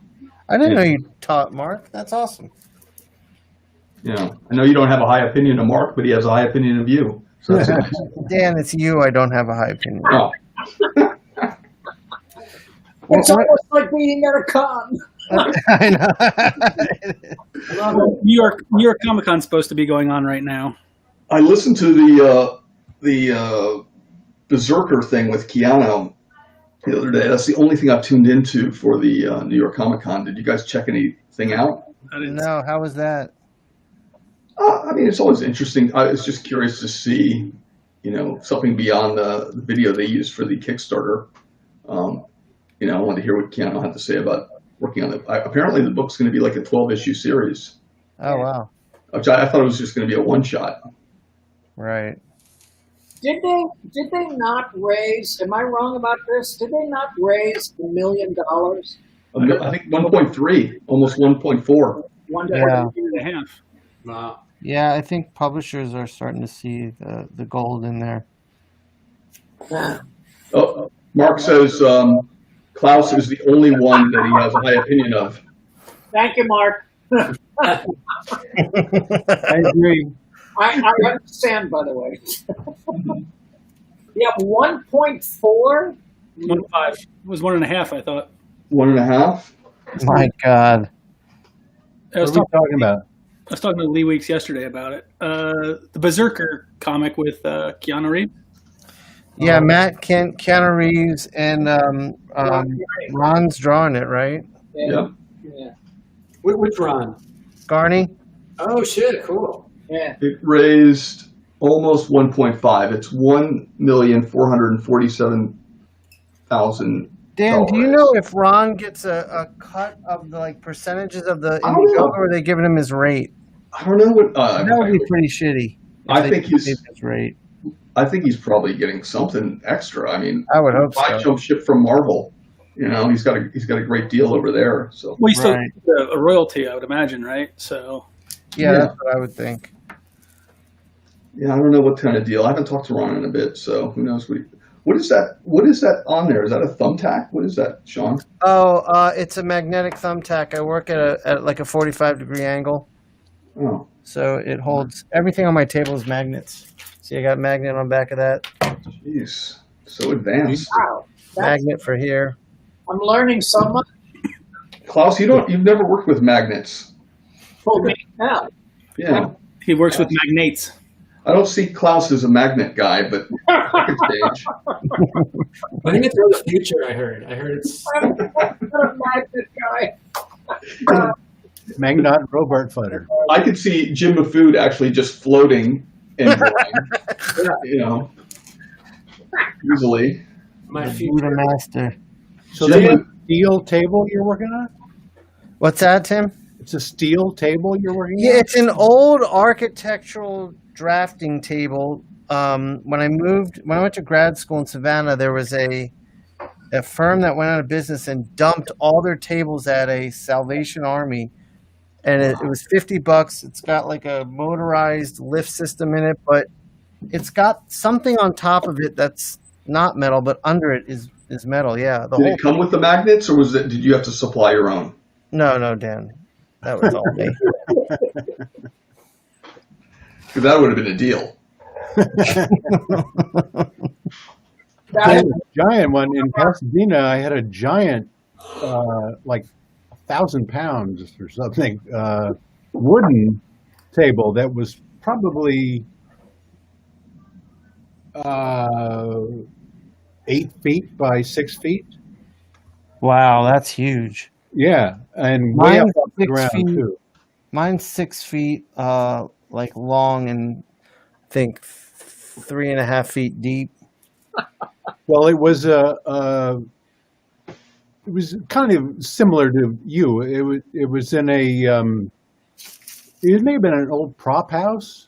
Wow. It was selling props. It being LA. Magnetized? No, it was just solid wood. It was like oak, about Wow. 4 inches thick. That's amazing. This is why it was so heavy. Sounds a little boring without the magnets, but that's just my opinion. It's why God made thumbtacks, Dan. Dan, what are you working on? Oh, I'm finishing What up. isn't he working on? Yeah, I'm just doing drink and draw from now on. No, I'm finishing up this week. Should be my last week on this Chinese graphic novel, which has been kind of I guess this is the first time I have to go. When everybody works on something, and go, it's a secret. I can't talk about it, but I'm not allowed to talk about it. No, But I understand that. That's Yeah, all. but Is I'm it it's a finishing up. Chinese publisher? it's a Chinese and French marriage of publishing. So it's going to Oh, okay. start in China, and then they're going to eventually publish like worldwide. Very nice. And it's an adaptation of a novella, so I got to, in a sense, write it. But if you're doing an adaptation, Oh, that's right. You're a fancy writer now. yeah. I changed my name a few times, but before I had Dan the Creator. A little much, but Jason's pretty modest with his just J. He's like, let's not steal anybody's thunder. Dan, you getting your workouts into these days? I'm going to exercise today. I put a punching bag, like a heavy bag up on, there's a little mountain behind my house. And like, Yeah, I know. You tend to post those videos for everyone. We've I seen. want everybody to see, like, watch out. I'm tough. That's important. Is that your primary workout these days? Yeah, that's pretty much all I do. It's just, I don't really lift weights anymore. Weights are for suckers. Why is Weights are that? heavy. I mean, if you think about it, Is it a they're a little joint bit thing, heavy. or why is that? Why are weights? Why do I stop working out with weights? Yeah. Well, I think I weigh too much for how tall I am, and it's carrying around all that weight. It just doesn't seem like a good idea anymore. You know, if you lose the gut, that won't be a problem, Dan. I know. Believe me, that's a big part. If I lose that gut, that's a good 10 pounds or more right there. So I weigh about 210, and I'd like to be about 185. So the boxing is more of a cardio thing for you? Yeah, it just keeps you fit and keeps your muscles toned, and Yeah, I mean, it builds strength too, I'd imagine. strength of character, Right. which I could use. But yeah, how about you? I know you were always doing yoga poses and having tantric sex with whatever you're up to. With Eric. with who? With Eric and Matteo. I was going to say something terrible to combine it with your Indiegogo, but I was like, that won't go well. Guys, I don't mean to interrupt because this is highly entertaining, but I got to get out of here. Is it All new, right. Klaus? You want to show us that piece? Yeah, let's see it. Okay, fine. If you had a magnet, we would have already seen it. I think if Dan left, Klaus might stay. Probably. Oh, wow. It's not good. It's just crap. Come on, give me a break. No, It's upside down. it is upside down, though, but Upside it's down. beautiful. I love that texture on the, Yeah, on that's the arm. beautiful. I had no choice. I didn't know what this was, so I resorted to texture. Yeah, but it gives it so much volume, too. That looks great. All right, Dan, you're very kind. Guys, I'll see you soon, okay? Let's do this monthly at least. Okay, Klaus, I'll email Bye, you. Klaus. Say hi to Whole All Foods. right, I'll talk to you. Cheers. Bye. See you. Yeah. All right, he's gone. We can talk shit now. Yeah. So, Dan, you're just busy with that book for the French I'm busy training? with that, and then I'll be starting a new one relatively soon. For with them? with a fancy schmancy writer. Oh, I know what you're talking about. Yeah, and then I am working on Unkindness of Ravens. I do a little bit of art on that, but mostly it's just writing. What do you do in the art? Just the covers? I do the covers, but all the cover artists we have are better than me. So I look at those, and when the book comes out in trade paperback, I think we're going to use this Christina's cover to be the main cover because it came Whose out. cover? Her name's Christina. She's this amazing artist that almost no one's heard of, but it's like one of those people like James Jean in a sense, where you're like, when you start seeing those Fables covers, you're like, oh Yeah. God, this guy's a real problem. And she's the same way, and she's like 25 years old, and the covers are just nuts. They're so good. Oh, fuck. So I do the covers, but the other covers are, those are the ones I think this generation of comic book fans are probably really digging.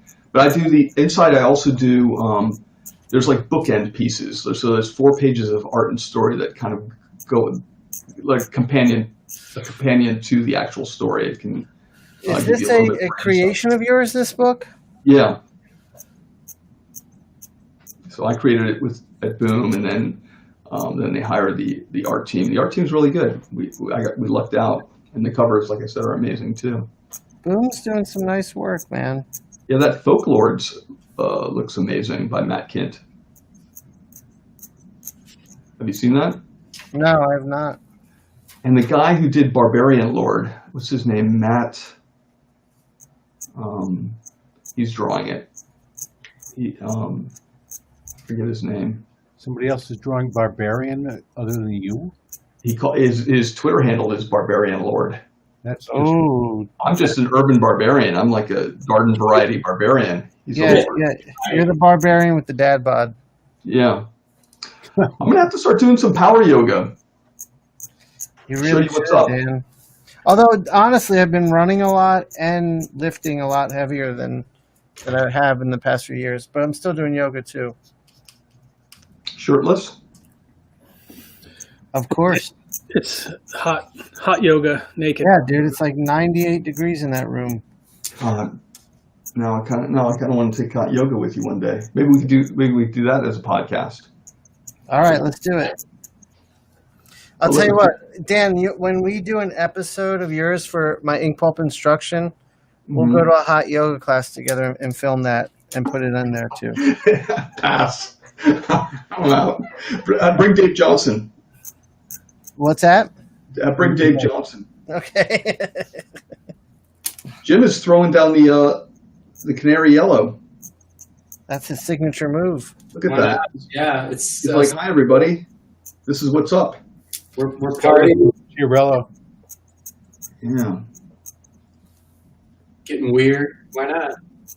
That's so unlike you, Jim. Dan, tell us stories of when you used to pick up Jim for drink and draw back in the day in your. I was always, you know what always made me happy was whenever I'd be driving around LA or Sunset and I'd spot Jim Mafood, which would be often just on the street or at Trader Joe's. I'd be like, Jim Mafood, yay! My wife is, Jim's a likable guy, so it's always a pleasure to see him. But Jim was great at especially the early drink and draws when we just go to, before Casey's, we went to The Falcon. Barney's too. Remember? Oh yeah. Yeah, that was fun. It's weird, man. I'm one of the few people that would actually walk around LA. Like I would walk around my neighborhood, and friends would always see me, and they'd be like, "Why are you walking?" Well, like to Falcon, you could have what's that? 2 blocks from where you lived? Oh yeah, man. I live 2 blocks up the street from Sunset Boulevard. So for me, it's like I have 2 legs that work, and I can walk. But LA is such a car-driven. Yeah. It's such a car culture that friends would be alarmed. Like, I saw you walking the other day. What were you doing? Yeah, is everything okay? Are you okay? Yeah. Yeah, and then we had the restaurant Toy, and then across the street Meltdown Comics, which was sadly this amazing comic book store. Yeah. And Jim was like a fixture there. Everybody knew him.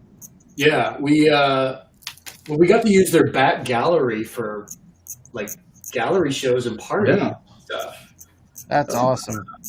Jeff Johnson had a great idea that I passed along to those guys a little too late because they were filming all those Comedy Central. Was it Comedy Central or Jim? What was that thing they were doing in the back? They started doing the Nerd Melt. Nerdist. Right. Nerdist. Yeah.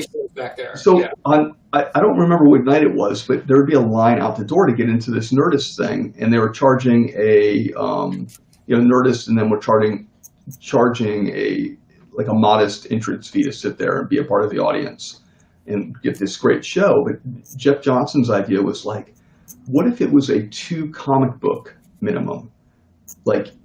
And then you have to show the 2 comic books and the receipt or whatever to get in. And what you do is it's such a great idea because if you're not a comic book fan, but you're going in there, you're not just going to randomly, very few people would just randomly pick up 2 comic books going, oh, I got to buy these 2 comics to see this show. You're going to sit there and peruse what's in the store and really probably make a personal decision. And then you're going to have this comic book you're going to go home with. You're going to read it and you're going to keep coming back to Meltdown. And I think that would have been a real boon, Right. It was such a great idea. That's why Meltdown's down. That's why exactly, 100%, because Jeff was so covetous with his ideas. Dan, how long do you think Elena will stay married with you? So far, it's been 16 years. Or she can't take it anymore. What? Well, it's been 16 years, and she really hears only about 5% of what I say. Okay. So she's got a system. She's mastered that art of tuning you out. I mean, I really don't matter in this household. How's your boy doing?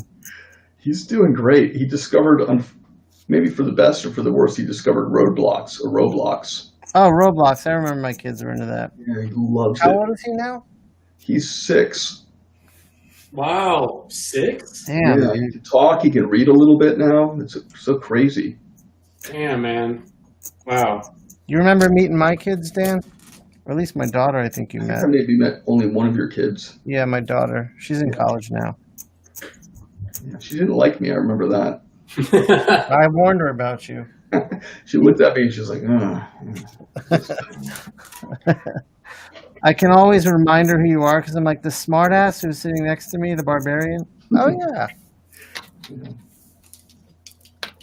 So what made Canetti move?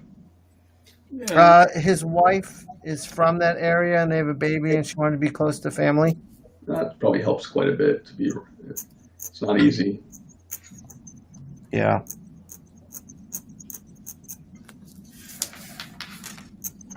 Dan, are you guys still doing your drink and draw videos? Yeah, we are. We got a great guest coming up for like our Halloween episode. But what Kelly Jones is going to be on. Oh wow. That's Awesome. awesome. Rick Leonardi, which I'm a huge Rick Leonardi. Oh, I'm a huge fan too. Yeah, so I can't wait to get them on. Mostly we'll like pick like some random subject, like we did Sandman this week, and I think we're going to do Death next week. Your Sandman looked great. Oh, thanks, man. Yeah, both yours and Dave's. Yeah, you're really killing it, Dan. It's kind of sickening how good you've gotten. Do you mean that?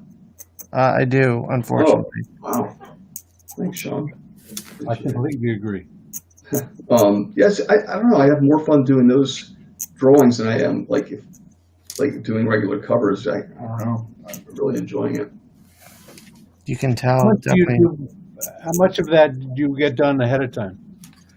I spend about an hour before the show penciling it out because it's pretty light. I do most of my work with ink, so Just like I taught you. just exactly. I'm glad to see you taking the advice, the wisdom that I. Bestow. I just saw some sprinkling magic. What's that? We just saw some sprinkling magic. Yeah. Can we see Jim's? There we go. Little paint splatter. I used a little splatter in Really pretty, Jim. on a Sandman piece I did the other day. Just to kind of give it a. Right? It's fun to make a It mess. is fun. Jeff Johnson and I always talk about. We gotta add some Jim Foodisms to this. I don't know. Your stuff always has so much kinetic energy and life, and organized chaos. Right. Thank you. Is Jeff's in Oregon, right? Where does he Yeah, live? he's in Medford, Oregon, Okay. and he used to come out here. I actually, when he moved to Oregon, I actually physically saw him more because he would visit LA so much because we've got a lot of friends here, and he would go to a lot of shows. So it's got to be killing him to be up there and not being able to travel. Yeah. What do you do up in Oregon? Does he work for a studio up there? No, they just got a little tired of LA, and it's real pretty there, and probably more reasonable price wise. Right. So he's just working freelance? Yeah, Jeff is working on this cool creator-owned book, but I don't. He's banking a few issues before they start publishing them. Right. That's the way to do it. Yeah, he's got Brendan Wagner, Matt Wagner's son, is coloring it and killing it. I mean, Yeah. Brennan's great. Yeah, Harry's great. I've heard that. so they're teaming up on the art, and it's a fantasy book, so it's right there in line with Jeff's great at. So yeah, I miss him, and I certainly miss him now with COVID because now I really don't see him. But if we can get a little bit more Trump and for another 4 years, I think we can take care of this and wipe it out. Oh, dude. We could all be immune. Yeah, well, you have to start out strong and powerful. So, Right. He's such a strong guy. look at him. Symbol of strength. You It's like a fleshy bag of milk. Yeah. Fletchy Bag of Milk is the name of my new punk band, Sean. All right, perfect. We're getting our first EP together. It's going to be real nice. Dude, what is going on with the kids today? You've got this guy Trump in office. Where's the punk music? Oh, Like, well, where's that's the a whole- rebellion? That's a whole other discussion. Yeah, that's a whole other podcast. Dan, we'd like to get your thoughts on that. Go. Yeah, my thoughts on punk music. I think that's a Rick Remender topic. Yeah. I was a metal guy. I always liked punk, but I liked metal the most growing up. What are your thoughts on us losing Eddie this week? That bums me out. I mean, that guy he's battling health problems for a long time. You just never imagine it's actually gonna, happen like that. I got to see him in concert twice. Shit! And with David Lee Roth on vocals. Wow. That's awesome. Wow, amazing. Yeah. I wonder, did Bill Sienkiewicz do a Van Halen piece or not? I haven't seen it yet, but Dan, I did an Eddie Van Halen tribute piece the day he passed, and I'm gonna go look at it now. Go check it out on Instagram. Let me know. It might be as good as a Sienkiewicz. I don't know. I can't just say that with straight the red lines. I can't even. Hold on, It. check it out right now. Dan, how are you Oh, that's doing? pretty badass, dude. Yeah, Okay. I thought it was badass. Yeah. As soon as you get that guitar in there with the red and white pattern, it's like that's Eddie Van Halen. Exactly. That's pretty cool. But yeah, I'm waiting for the Sienkiewicz tribute piece. Yeah, he's taking his sweet time. It came out great. Yeah, mine would just be Dave Johnson's would just be a guitar with the entire thing in silhouette with the stripes, the white and red. Right. So what's the story behind this one, Kush God? What's the inner monologue of this character saying?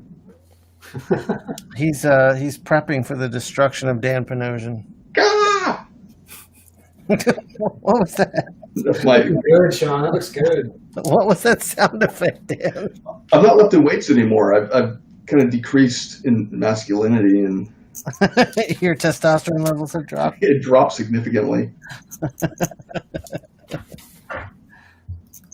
So, Dan, do you take your son out for Halloween this year, or like how does Halloween work this They year? had at the school, which is right down by my house. Apparently, like every year, they have a Halloween event that's outside in the courtyard, like playground area of the elementary school. And I guess they're still going to have it this year. It's because it's outdoors. And I guess people wear masks, but they're thinking of maybe in January, kids going back to school. So all the parents are getting tested first. Then they're going to test the kids just to see where people are at with the pandemic.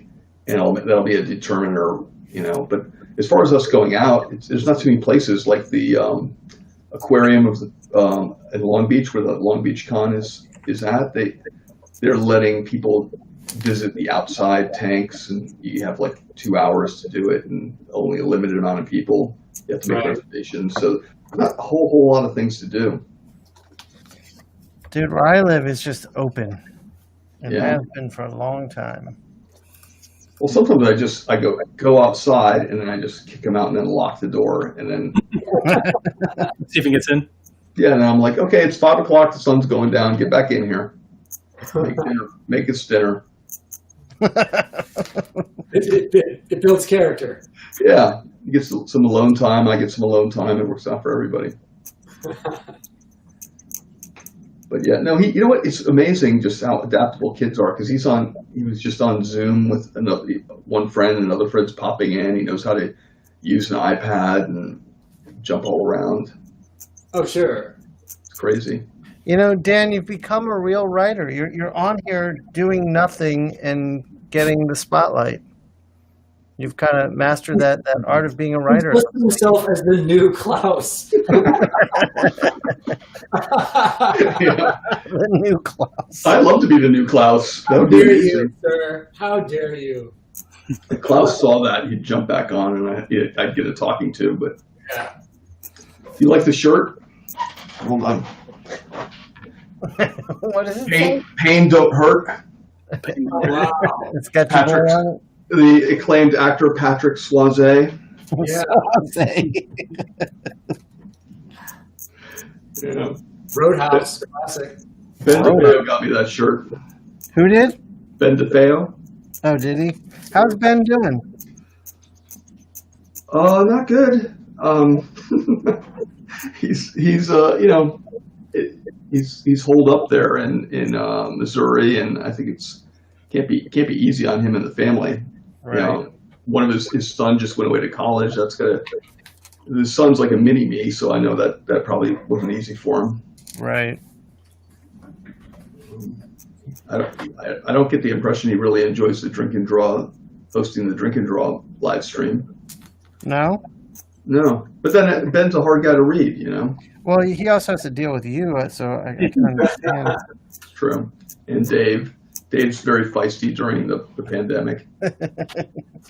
Dave Johnson lives back in LA again, right? Did he move back? Yeah, he moved by Man's Chinese.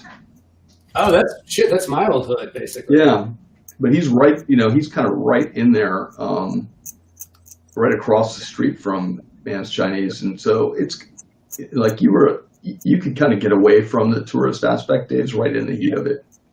Oh man, I don't imagine Dave living there at all, man. I know. That's a shit show right there. I know. I think it appealed to him in the beginning, and now he's like, he's ready. I think he's ready to move out of that place. Okay. He must be angrier than ever. Yeah, he is.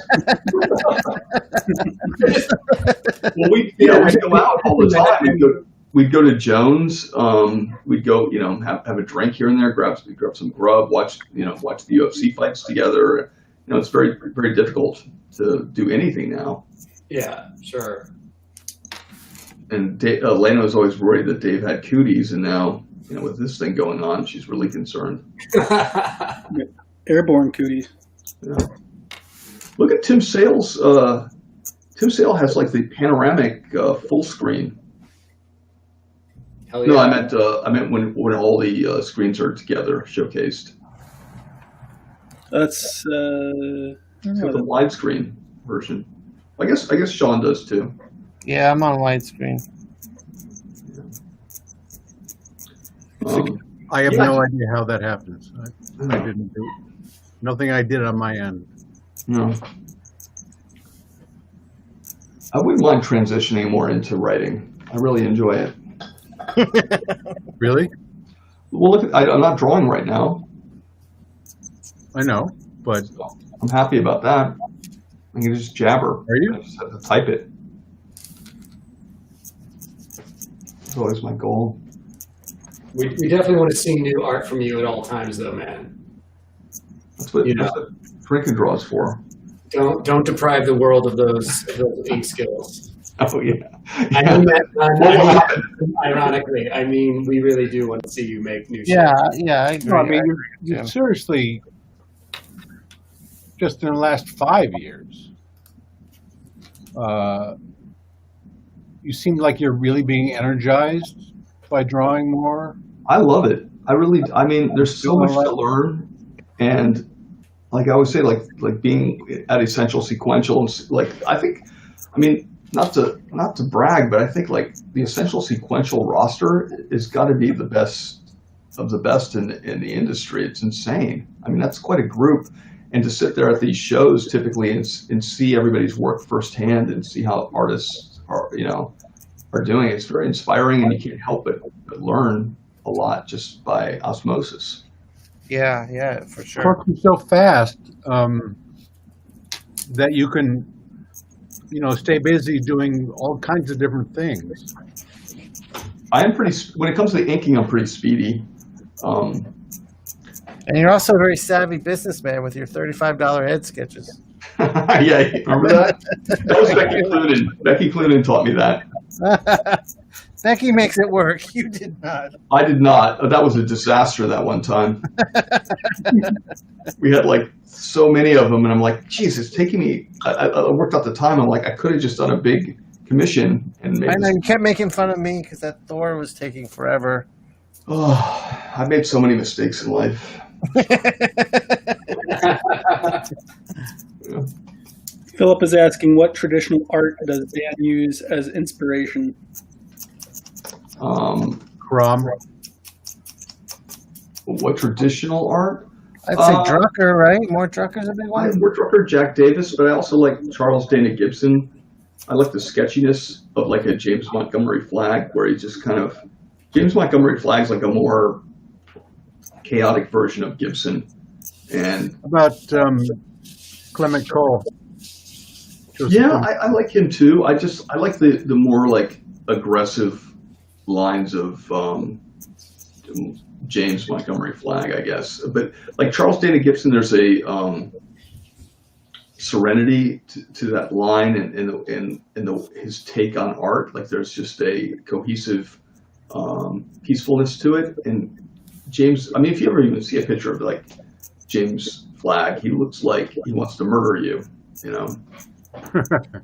So I don't know. There's something that I prefer the technique and draftsmanship of like Charles Dana Gibson, but I notice like my work starts to look when I'm trying to put that work into it, it comes out more like you know, Flagg. And same thing with like Mort Drucker. I think I personally like Drucker's stuff, like his Mad work, more than Jack Davis's. But you know, it's hard. They're very similar, those guys. Yeah, no, Davis's Two-Fisted Tales and stuff like that is. Yeah, and That's Jack his best Davis. work, I think. And Jack Davis, my God, when he does color, like his watercolor, Oh Yeah. yeah, beautiful. I got to learn how to do that a little bit more. I mean, that's probably what, with more time, I'd probably be trying to watercolor more. And I don't know about you guys, but like, you know, Jim is kind of fearless when it comes to color and splashing stuff down and experimenting. But I think really all it takes is experimenting. I just got to get a little bit more courageous. Just start. Yeah, I going- started jumping into painting. It was kind of like exactly a year ago. It looked good. I saw some stuff you put on. I really like the painting. Oh, thanks, man. It was really cool. What was that last piece? Was it a Hulk? Yeah, the Hulk. Yeah, Yeah, that one came out great. thank you. Yeah, you have a good color sense. That guy who colored the story you drew and I wrote for AWA, was that a pick of yours or Axel's? Yeah, yeah, Was that your pick? yeah. No, that was mine. I try to work with Jean-Francois whenever I can. Well, that guy should be coloring all your stuff if you're not coloring it. I mean, you guys are a perfect. Yeah, I think he's amazing. He's the guy. He colors Scotty in all of Scotty's books. Oh, that makes sense. I was like, So, wow, I never heard of this guy though. He's Oh my exceptional. God, he's amazing. He can draw and paint really well too. That's like the colorist that's doing Unkindness of Ravens at Boom for us. She's a fantastic artist in her own right. This girl, Fabiana Mascalo. Probably a close friend of Matteo's. All Italian comic book artists are friends. Right. Guys, I might have to bounce here pretty soon. Okay. It's getting close to, well, yeah, it's almost 1 o'clock. Ooh, that's right. I better get going too. You have a meeting, Jim? I have Saturday's my day where I actually go into the world and Oh, and like meet with humans in real life. Wow. In a careful, masked way, obviously, of course. But yeah, it's the one day of the week where I'm like, okay, I have to get out for a bit. yeah, you do for your sanity for sure. Yeah. For sure. Have you ever driven down to Methford?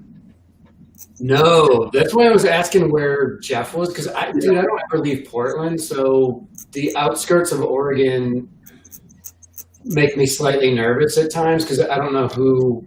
Well, Jeff is. I mean, I asked him. I was like, "Man, how close is Portland?" And thinking it's all relatively close, but it isn't. So I think he's more on the bottom of the state. So it might be 4 yeah. hours. Medford, Oregon is a huge state. It's like Montana. Yeah, I didn't expect it to be that big. Yeah, we need a visit though, and I thought I'd be in LA a lot this year, man, because I'm working on like an animated thing, and I got it into my contract that they would pay for my travel to Oh, LA. awesome. And then animation is all gone to just people working at home on their Cintiqs. So I haven't been anywhere this year, That sucks. So, Well, enjoy your Saturday. but thanks, you guys. Let's see what Jim. Can we see your piece real quick? Sure. Dope. Yeah, you can check out Jim's art over at Inky Knuckles, by the way, if you want to go and give him some support. While you're gone, Jim, we're gonna have Sean critique it, and then you can, if you don't mind. You guys can break it apart. You can Yeah. scratch it. Cool. Awesome. I'm gonna go too. All right, I'm gonna stay. Me and Jason are gonna stay. I'll be here. I'm still grinding away. If you want to keep going, I'll be here. No, I'll go and play with my kid. Ugh. All right. I guess this is the end, everyone. Yeah, thanks, Jim. Bye, everybody in the whole wide world. Let's see. Bye, Dan. Thanks for coming by. Thanks, Jason. Great talking to all you guys. I love that we can all do this. Yeah. Yeah. Cheers, everybody. Take care. Thank you, Dan. Bye. Thanks.